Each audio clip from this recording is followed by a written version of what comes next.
You're listening to The Big Lift, the podcast of Web Trends Optimize, the CRO solution that enables marketers and developers to maximize the ROI on their digital properties. Web Trends Optimize is a powerful, feature-rich and easy-to-use solution, all delivered within a fixed-price contract with no additional cost for increased functionality ever. During these podcasts, we meet some of the key influencers within the marketing and conversion world to understand their roles and examine their challenges. During this podcast, I'm chatting with Serge Milbank, founder and director of ConferWith, a video commerce platform. Since his time cutting his marketing teeth with Ogilvy in the early noughties, it's been his mission to deliver technology that improves the online experience to increase engagement and improve sales. Serge could be described as a serial entrepreneur and a prolific investor in marketing technologies, as well as an advisor at board level to many startup companies. During this discussion, we concentrate on his latest venture to find out why video commerce could further help organizations bridge the gap between physical and online shopping. Serge, looking through your LinkedIn profile, you've founded or invested in many startups since your time as an account director at Ogilvy's. The majority of these tend to be marketing tech companies. So would you say that you're a technologist or an investor at heart? I think probably I'm neither. At heart, I'm in e-commerce, and what I mean by that is, e-commerce is all about driving revenue and all about driving sales for customers, and hopefully satisfying those customers in the process. And my focus over the years has been about really driving volume on B2C e-commerce operations, all the way up to sort of enterprise, all the way down to startups, sort of starting out trying to launch themselves on the market. The technology element of it that comes into it is on the B2B side, where it's actually rolling out marketing technology. Well rolled out marketing technology and very appropriate marketing technology is often a game changer for a B2C e-commerce operation. So naturally, there tends to be a lot of interest in that area, but equally, there's other elements to it as well. There's the systems and processes of making a great e-commerce operation work. There's the financing and budgeting of those areas as well. All of those things, when you start to bring them all together, including the people involved as well, that's I think where the passion actually tends to lie from an e-commerce perspective. Now, I think from an investor, when you're in the industry and you come across marketing tech that can make a fundamental difference to the outcome of an e-commerce operation, be that from a revenue perspective, be that from a conversion perspective, be that from a customer satisfaction perspective, and maybe even to a lesser extent to an efficiency perspective, they're the kind of businesses that I've tended to get involved with, either as an advisor or as an investment perspective to support them along. So I guess you ultimately become a technologist when you're in e-commerce, but I think we can't lose sight of the main outcome is people are going to online shops to purchase and to buy, and really someone who's a practitioner of e-commerce is focusing almost exclusively on that, and by whatever means necessary, to hit the KPIs. I'm assuming that as a technologist, even as a kind of not an out-and-out technologist, a lot of the investment that you make must also be a mix of technology and the people that are running it. Do you think that technology on its own will survive, or do you think it's actually the people that's driving it that makes a success? Well, it depends. If you're looking at a marketing tech operation, there's a product timeline, and they're going to build some what you would hope is some amazing product that can make things incredibly efficient about driving an outcome. But more often than not, it's the people behind those businesses that are actually driving that product timeline, and that are actually sort of heroing things through and making things happen and things like that. So I think what you tend to find people spending a lot of time betting in a technology and making that technology work and making it useful for the outcomes of a business. And so therefore, then those two things mixing together actually is what makes the outcome. So it's kind of a balance of both, as you would say. I think so. I mean, I think everyone's hopes and dreams are to build some tech that automates everything perfectly. And I think, there's a litany of examples out there of businesses that have gone down that road and they've done very well, but they end up having a lot of people working for them. And the reason why they have a lot of people working for them is because it is, that interplay between the two together. And do you think within the people that are running these technology companies, the word passion is obviously used a lot. Do you think it's overestimated? Yes and no. I think I'm a passionate person. I believe in really getting behind whatever it is that you're doing.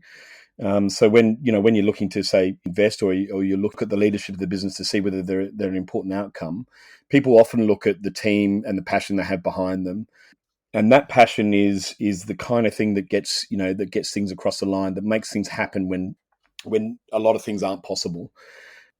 Ideally, and I think even the conservative investor, even in buying product, wants a well-organized, well-oiled machine as well. And I think there's a combination of passion there, but in any business, you're going to want to have the passionate people, the people that really sort of say, this is the North Star, let's march in that direction.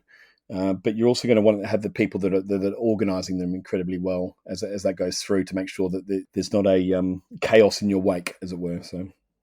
Now, I do realise this next question is a little bit weighted, considering that you're a founder in so many businesses. But do you think founders make good CEOs? Oh, that's a good question. It is a bit loaded. I think, I think what you'll find is founders are incredibly good at getting something up and running. And I think a founder, is very good at getting something out of a germ of an idea and getting it to a commercial stage, and then taking that and then it becomes the assessment of the quality of the individual as an entrepreneur and as a manager, almost, as it were. Because there's a certain point where it gets more and more complicated, and you need more, different types of people to be involved in that business. So I think founders, obviously, and it makes sense, they're incredibly important at the start of the journey of any kind of startup. And then you got a whole bunch of really good precedents of people that make it all the way through and become excellent CEOs of good, medium, and large and enterprise-sized businesses. But often there's a transition, and that's not necessarily a bad thing. I think the smartest thing any business can do is keep the founder in the business and keep them working, because they're the germ of the idea in the first place.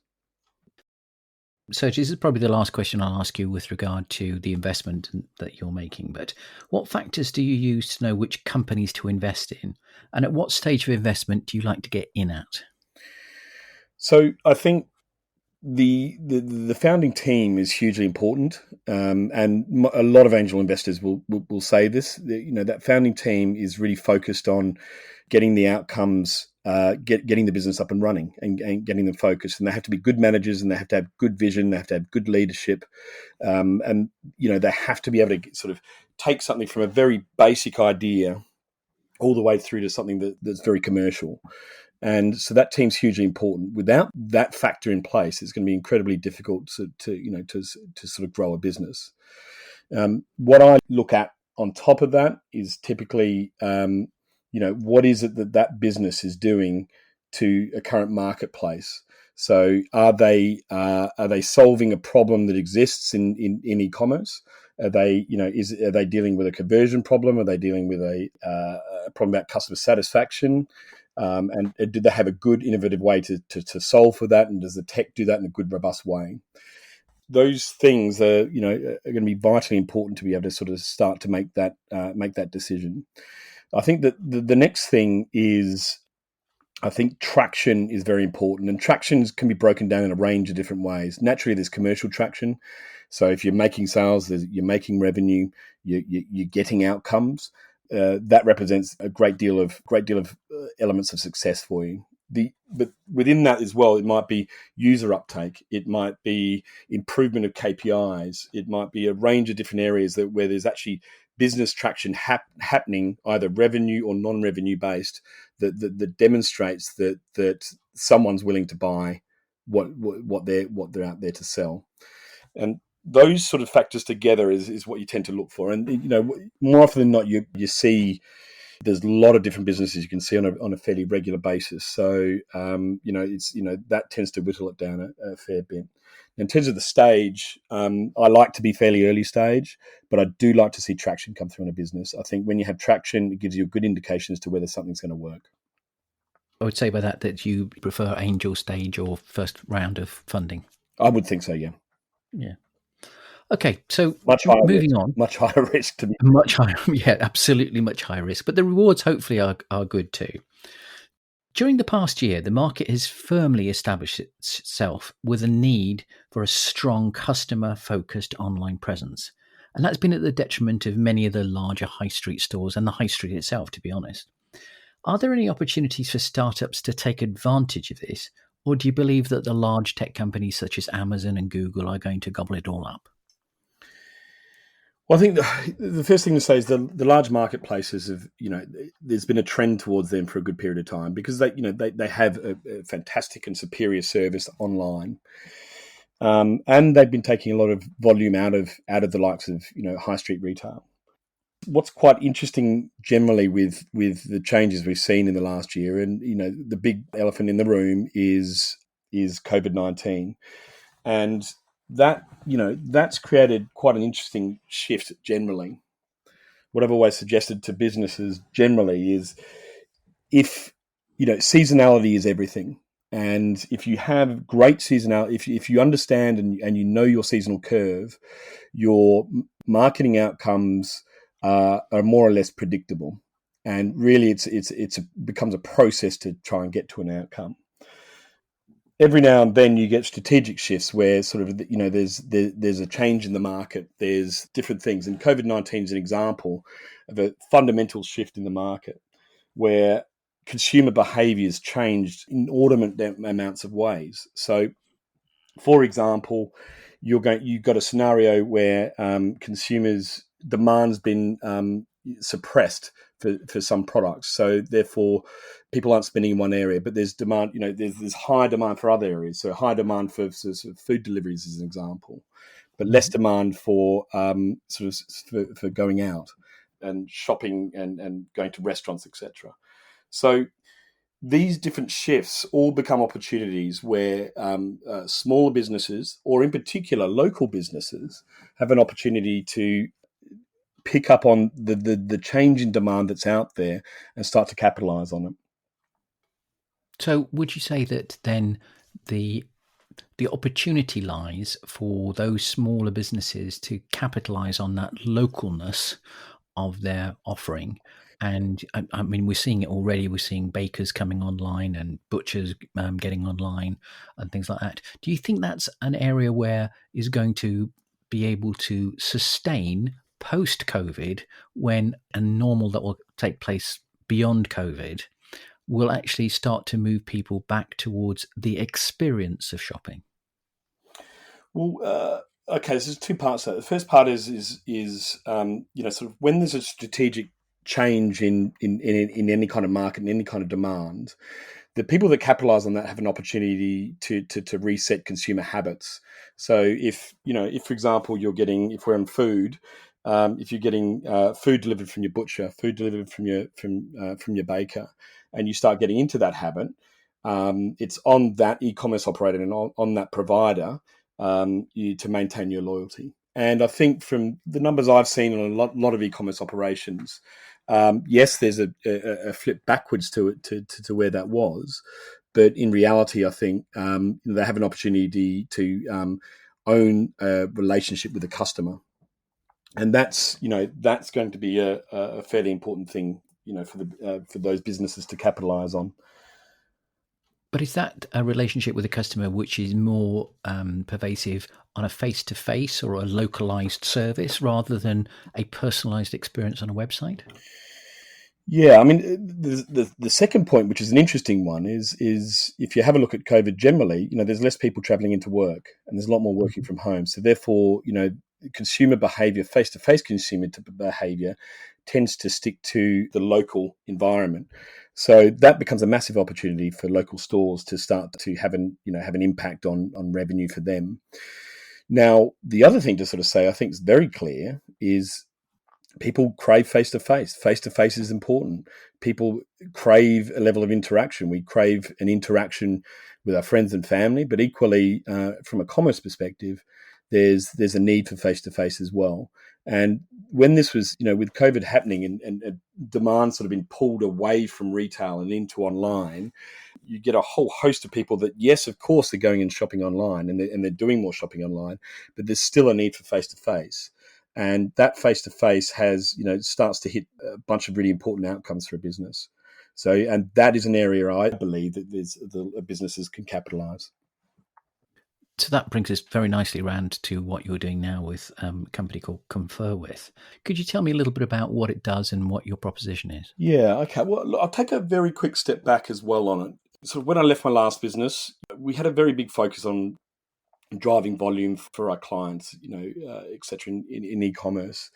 And what I did is I went round and started asking myself the question as to why is an online conversion rate so low? So typically, an online conversion rate will hover anywhere between 1% and 5%, depending on the industry, depending on the time of year. Sometimes it's a little bit higher, sometimes it's a little bit lower. And we started examining what does good conversion really look like. And we had a look at call centers and we had a look at retail. And retail in particular was the one that we found was very interesting because the conversion rates are considerably higher.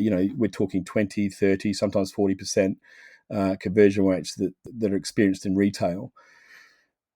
And so there's a big disparity between those two sort of conversion rates. So I started asking retail people, how do you improve a conversion rate in retail?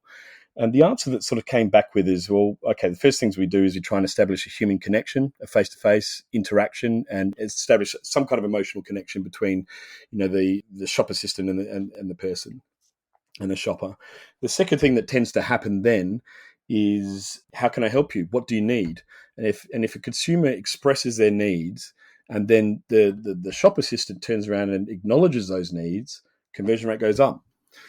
If the shop assistant then turns around and then responds to those needs and sort of says, I have a product that relates to your needs, and here is the product, let's experience that product.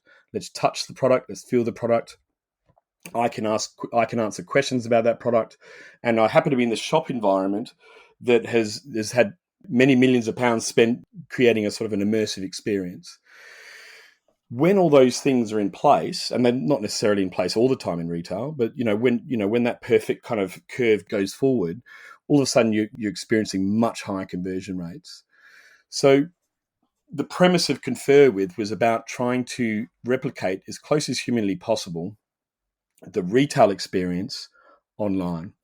And so broadly, what we're trying to do is we're trying to engage and immerse shoppers over live stream video with an integration into a product feed that delivers product experiences that hopefully that will boost conversion.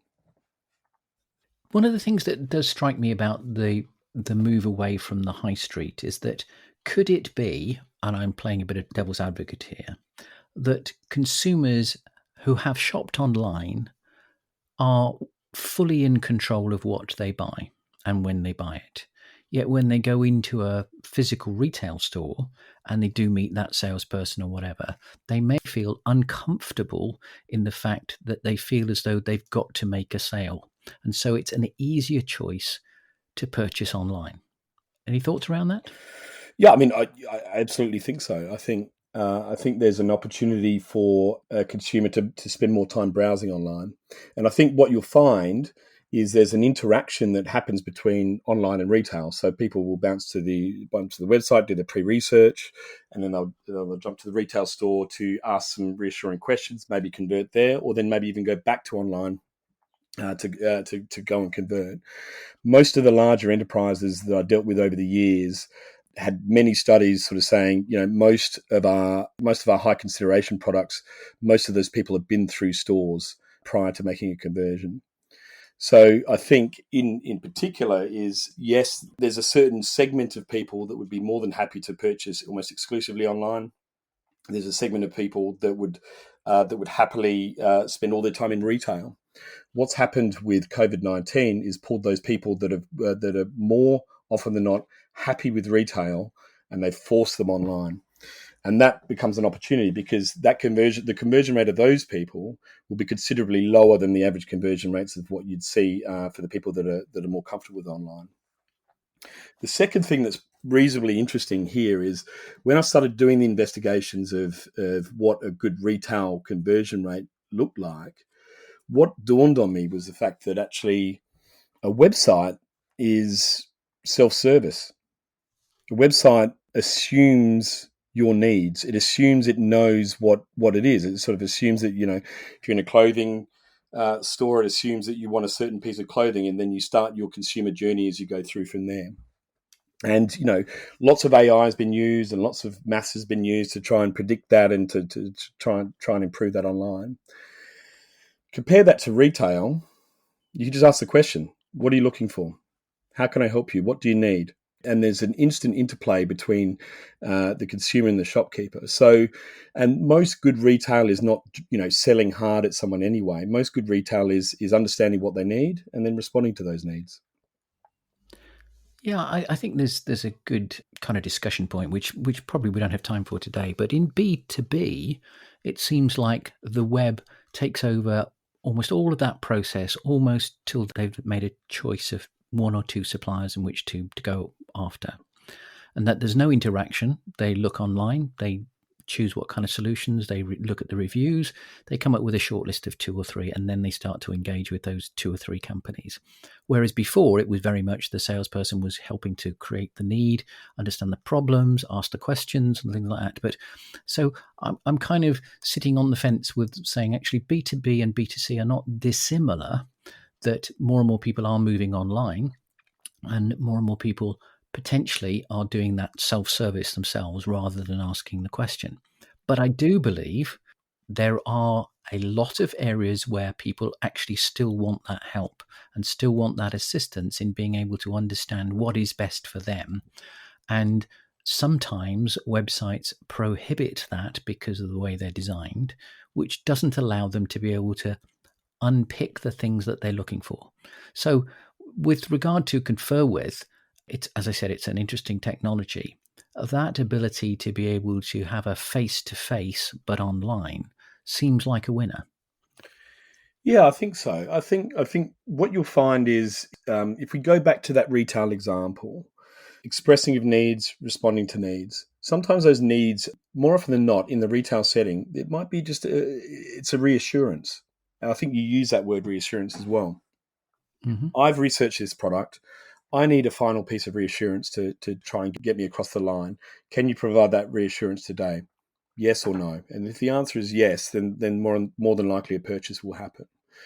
Now, I mean, the other thing is, the B2B example you gave is a very good example because, if I've done a lot of predictive work with businesses, sort of saying, well, at certain points in that what's usually a hugely complicated conversion journey, certain interventions at those points lead to a supercharging of conversion. So it might be that it's an interaction with a video. It might be watching a video, a pre-recorded video. It might be reading a white paper. It might be attending a webinar. And when B2B operations learn that, then all of a sudden their content operations change out of sight. And the same thing tends to happen, I think, in the B2C space in e-commerce. I think, and I suspect, Web Trends Optimize would be able to sort of say a little bit more here. But I suspect from my experience is someone who sees an explainer video, their propensity to convert tends to go through the roof. Is what I've tended to find over the years. I'm not sure if you found the same. Yeah, that's so true. that, in a sense, becomes an analog of an immersive experience. And that analog is that immersive experience is a one-way video interaction. And the idea of Confer With is not only to create a two-way interaction, but also to understand in particular and analyze activity to understand what interactions can be used for those one-way interactions. So what is the right way to respond to someone's needs, and what are their needs as well.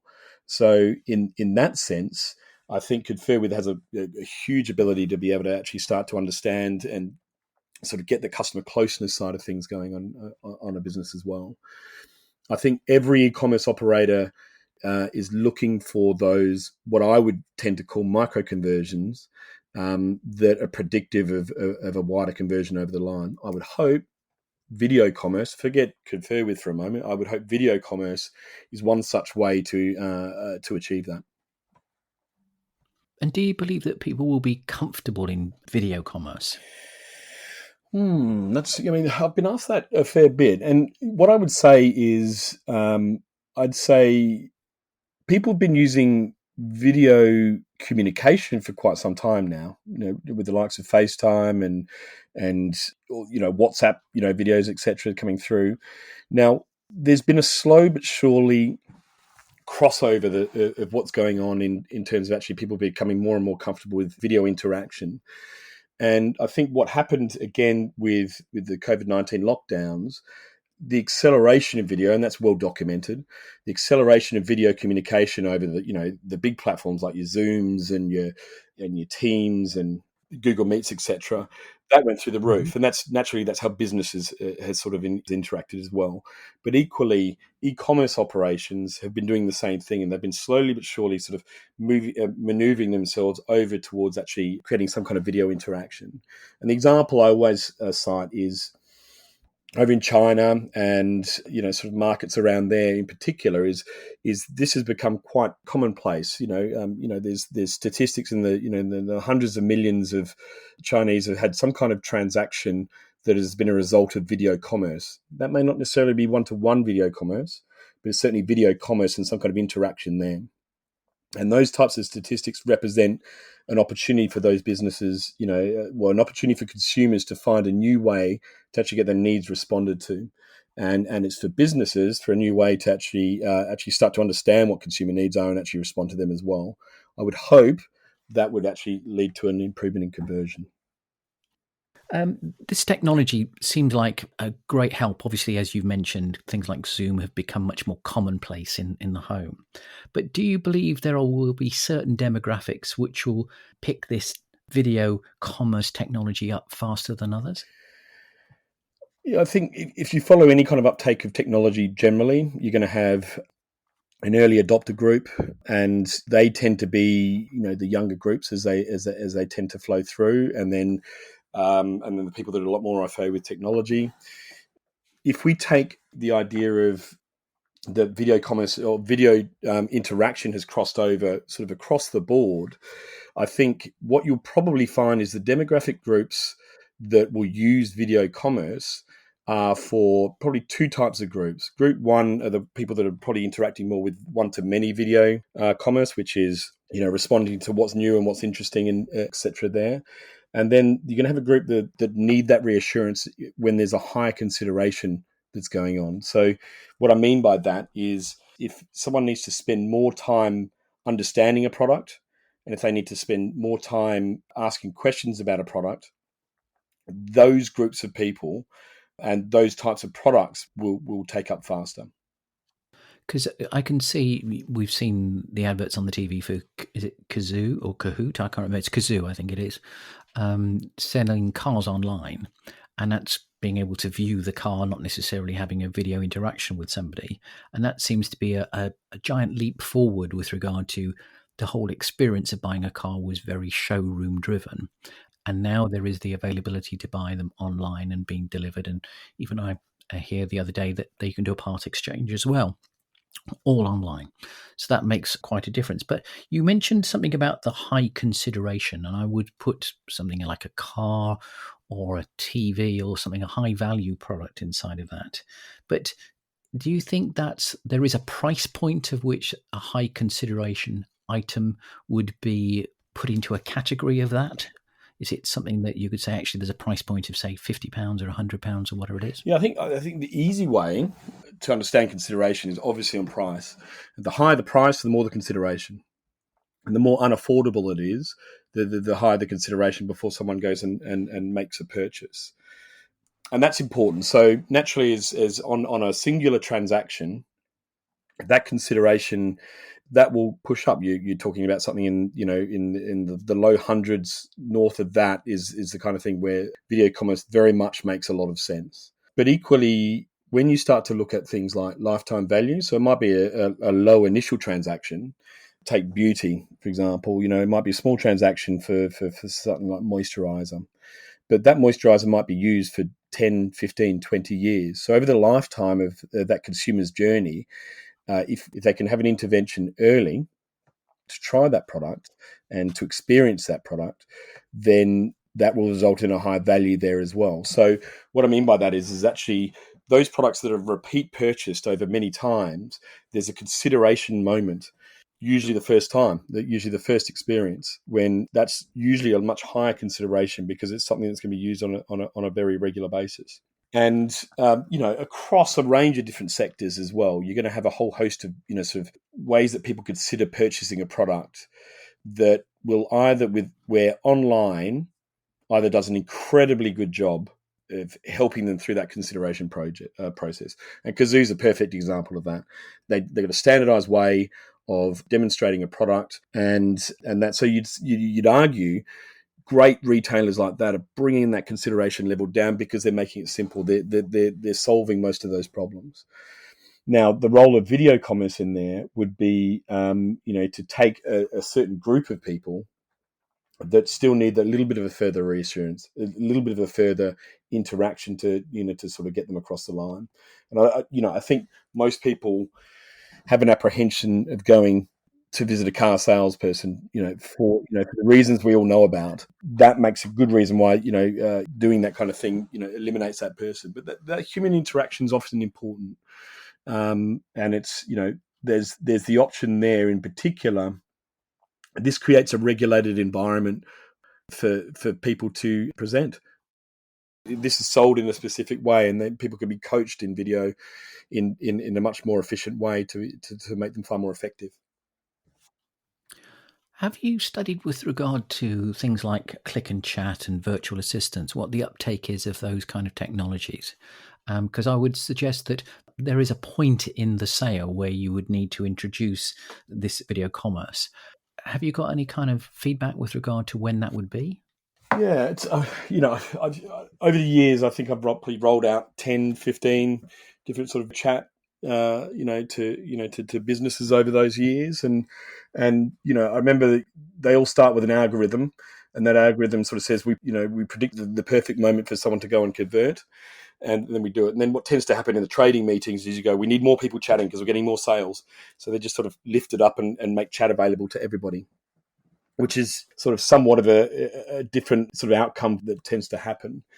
So what I think that similar thing will happen if you're doing with walk-ins for video commerce. There's Confer with and everyone else that's in the sector are building matching algorithms that are predicting an outcome, predicting the likelihood that people will actually interact with a video conversation, and more often than not, that'll be on the product page when people are actually considering the product. It might be the third product view, might be the fifth product view, might be with a certain dwell time. And I suspect with MBT tools such as Web Trends Optimize, the identification of those moments of distress, could be very easily identified. So but I think there's a number of categories. So category one is what we've just been talking about, is sort of what you'd call a walk-in. And these are people visiting, a product page or even a collections page. That's version one. Version two would be pre-booked, sort of personal styling type scenarios or pre-booked video consultations for either people that need it, that raise their hands, or identified for high-value customers that are coming through. And that's kind of the two traditional routes. And the third route, which is, I think, probably the most interesting, is one-to-many. So we haven't really talked about much about one-to-many. One-to-many is when you're on your live video stream and someone's sort of selling a product that's coming through, and that's creating demand in video. So these are people that are actually looking at a live video stream, and they're going, I'd like to purchase this laptop, or I'd like to purchase this car. And that's starting to create the demand. And then what I think is going to happen with video commerce is those people can get funneled down into individual one-to-one groups where individual needs can start to be responded to. So I think those kind of three categories of the key points as to when people might need video commerce is important, and is where it is. And the other thing is the key component here is an opportunity when we need to understand almost definitively what the customer needs are. And then when we understand definitively what the customer needs are, then we can start to respond to those needs to them effectively. So that brings me to an overarching question: is what key areas do you think this technology will become prevalent in? You've mentioned beauty, we've mentioned cars, it could be real estate or whatever else. Anywhere there's a considered purchase, I would think. But can you see it in a much kind of lower cost, lower price point being utilised? Well, I would hope it'd be all pervading, John. Yeah. But I think the early stages of video commerce will be in one to many, it's just a different way of advertising a product. Mm-hmm. In one to one, the early stages of that will be high value or high value customers, hand raisers, or high consideration products, and then the sectors start to play out for themselves. So you start to have a look. Beauty we talked about, furniture and homewares, automotive, which will be an interesting one generally. Things like consumer electronics, there's all those sectors where, sort of fashion, all those types of sectors that require some kind of product experience.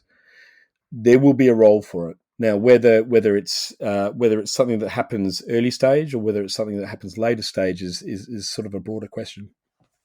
And presumably, it's not just in retail. This could be expanded into insurance or anything else as well.